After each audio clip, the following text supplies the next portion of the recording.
तेल अवीव पर गिरी है ईरानी मिसाइलें। तेल अवीव के शहर के सेंट्रल इलाकों में अटैक हुआ है ये, जहां पे मिसाइलें गिरी हैं। और तेल अवीव वो इलाका जो कि लगातार ईरान के टारगेट पर है। तेल अवीव जो कि इजराइल के लिए भी सेंट्रल का इलाका है, एक तरीके से कहें तो उनका बिजनेस हब है। लेकिन जिस तरीके से ईरान की ओर से तेल अवीव पर मिसाइलें गिरी हैं ईरानी, ये बताने के लिए काफी कि ईरान की ओर से जो टारगेट वाले शहर है इजराइल के, उसमें हाइफा हो चाहे तेल अवीव हो चाहे वो बाकी सेंट्रल के इलाके हो। लेकिन बड़ी खबर यहाँ पर ये तस्वीर दिखा रहे हैं आपको उस वक्त की जब तेल अवीव में ईरान की मिसाइलें गिरी हैं। तेल अवीव शहर के सेंट्रल में ये मिसाइलें गिरी हैं। देखिए जिस तरीके से रात के अंधेरे में यहाँ पे ईरान की ओर से एक के बाद एक मिसाइलें गिराई जा रही हैं। हालांकि हमने देखा कि बहुत सारे शहरों में पहले ही हमले का सायरन बजा और खाली करने के निर्देश वहां के लोगों को दिए गए। लेकिन ईरान की ओर से जो मिसाइलें हैं, ईरानी मिसाइलें, वो हमेशा लगातार बीते 3-4 दिनों से टारगेट कर रही हैं उन शहरों को जो कि सेंट्रल के इलाके हैं, इजराइल के लिए भी काफी महत्वपूर्ण। और इस बीच बड़ी खबर है कि हमले रुकने का नाम नहीं ले रहे विवेक। बिल्कुल, और हमले लगातार जारी हैं, ताबड़तोड़ फायरिंग की जा रही है और लगातार ये बैलिस्टिक मिसाइलों से जो हमला हो रहा है कहीं ना कहीं ये बता रहा है कि ईरान ने जो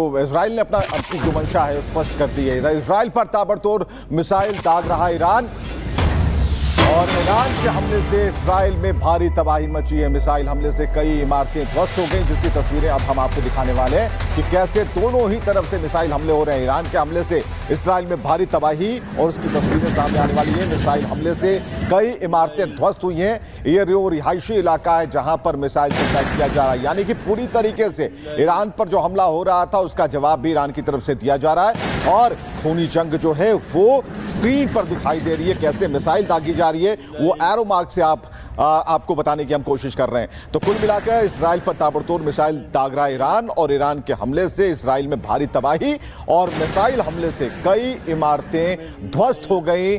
और ये मिसाइल की तस्वीरें आप देख पा रहे हैं, कैसे मिसाइलें छोड़ी जा रही हैं, आकाश में लगातार ऐसी तस्वीरें आती जा रही हैं। तो कुल मिलाकर जो इजराइल ने अपनी जो इस वक्त नेताओं के टारगेट पर खाम नहीं है, और इजराइल ईरान जंग को लेकर जो है ट्रंप का बयान भी हम आपको बताने वाले हैं। इस बीच ईरान पर सरफेस टू सरफेस मिसाइल से हमला किया जा रहा है। सेंट्रल ईरान को आईडीएफ ने टारगेट किया है। देखिए यहाँ पर हमले इजराइल और ईरान के बीच रुक नहीं रहे हैं। ईरान पर सरफेस टू सरफेस मिसाइल से हमला किया गया है, लगातार टारगेट पर है यहाँ पर ईरान इजराइल के भी, और इजराइल की ओर से ईरान पर सरफेस टू सरफेस मिसाइल से हमला किया जा रहा है। तस्वीर दिखा रहे हैं आपको उस हमले की हम, जहां पे ईरान को अगर बात की जाए तो आईडीएफ की ओर से निशाना बनाया गया है। सेंट्रल ईरान को आईडीएफ की ओर से निशाना बनाया गया है। इसके पहले भी हमने देखा कि जिस तरीके से इजराइल की ओर से हमले में ईरान के तमाम टॉप कमांडर साइंटिस्ट मारे गए, लेकिन सरफेस टू सरफेस हमला इजराइल की ओर से ईरान पर। तो कई हमले किए जा रहे हैं, और इजराइल की खुफिया एजेंसी मोसाद, जिसने ईरान को गहरे जख्म देने शुरू कर दिए। तेहरान के अलग अलग इलाकों में हुए कार धमाकों में ईरान के 5 न्यूक्लियर साइंटिस्ट मारे गए। मोसाद ईरान के 14 न्यूक्लियर साइंटिस्ट को पिछले 3 दिन में पहले मौत की नींद भी सुला चुका है। रिपोर्ट देखिएगा।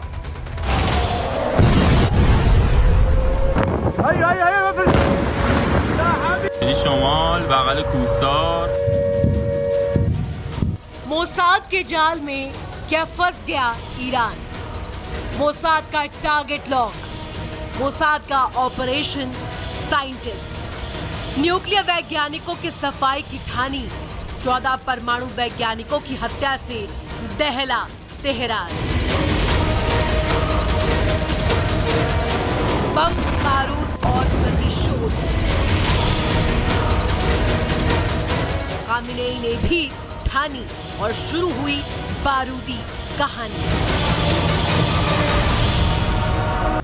एटमी प्रहार और वर्चस्व को लेकर मनमानी। जी हां, ये सवाल आपके भी मन में कौंध रहा होगा कि आखिर मिडिल ईस्ट में हो क्या रहा है, क्योंकि बम, बारूद और प्रतिशोध का एक नया चैप्टर ओपन हो गया है। एक नया वॉर फ्रंट खुल गया है, जहां एक तरफ है इजराइल तो दूसरी तरफ ईरान। जंग वर्चस्व की है, वर्चस्व सेना का, वर्चस्व डिफेंस सिस्टम, तकनीक और न्यूक्लियर ताकत का। तभी तो जंग के इस नए मोर्चे में दुश्मन देश की न्यूक्लियर ताकत तबाह करना सबसे बड़ी प्राथमिकता नजर आ रही है। बैक टू बैक स्ट्राइक किए जा रहे हैं, कभी सैन्य तो कभी न्यूक्लियर ठिकानों को तबाह किया जा रहा है। इजराइल ने तेहरान में मौजूद रक्षा मंत्रालय को निशाना बनाया, साथ ही बुशहर पर भी ताबड़तोड़ अटैक किए। वहां मौजूद ऑयल डिपो को तबाह कर डाला। बदले में ईरान ने रिहायशी इलाकों पर मिसाइल अटैक किए, तेल अवीव टारगेट किया। लेकिन सवाल ये कि आखिर कि जंग कैसी?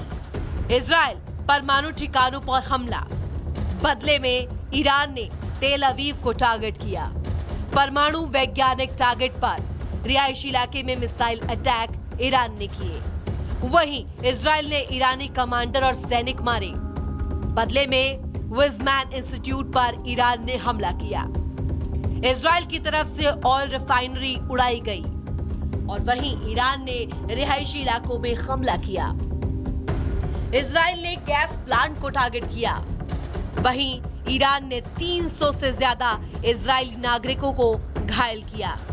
और अब इसी कड़ी में मोसाद का एक नया स्ट्रेटेजिक मूव भी देखने को मिल रहा है, जिसको जानकार सबसे घातक चाल बता रहे हैं, जिसमें इन सभी के अलावा अब नया टारगेट लॉक हो गया है, जो है परमाणु वैज्ञानिक। जी हाँ, ठीक सुना आपने, मोसाद के एटमी प्रहार के इस मूव ने ईरान की नींव हिला दी है। दरअसल मोसाद ने खुफिया जानकारी जुटाई, फिर उसके आधार पर ईरान के इन परमाणु वैज्ञानिकों एवं विशेषज्ञों को निशाना बनाया गया। ये सभी लोग ईरानी परमाणु हथियारों के विकास में महत्वपूर्ण भूमिका निभा रहे थे। अब तक ये संख्या कुल 14 सीनियर वैज्ञानिकों की है।